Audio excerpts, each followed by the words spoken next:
আমরা আজকে স্যান্ডউইচ বানাবো, তার জন্য আলুটাকে সেদ্ধ বসিয়ে দিলাম। আর এইদিকে চাটনি বানাবার জন্য সব রেডি করে রেখেছি। ধনেপাতা দিলাম, ধনেপাতা, পেঁয়াজ, আদা, রসুন, আদা, লঙ্কা, একটু চিনি, একটু স্বাদ মতো নুন দিয়ে চাটনি বানিয়ে নিলাম। হয়ে গেল আমাদের চাটনি কমপ্লিট, ধনেপাতার চাটনি। আলুটা সেদ্ধ হয়ে গেছে সেদ্ধ। এবার নামিয়ে আলুটাকে মেখে নিচ্ছি।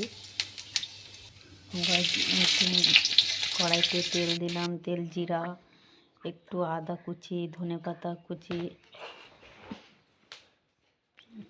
পেঁয়াজ কুচি, আদা কুচি, লঙ্কা, নুন, হলুদ দিয়ে আলুটা দিয়ে মাখা করে ধনেপাতা দিয়ে দিলাম।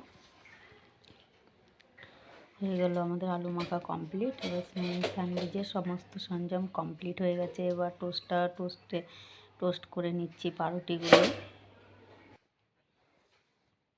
আমাদের হয়ে গেল পাউরুটি টোস্ট।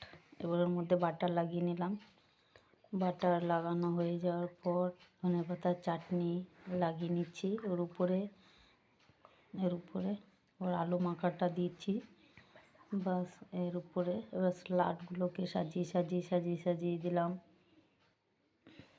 খুব সুন্দর করে। সাইডে সাজিয়ে দিচ্ছি। তারপরে আরেকটা পাউরুটি দিয়ে দিলাম।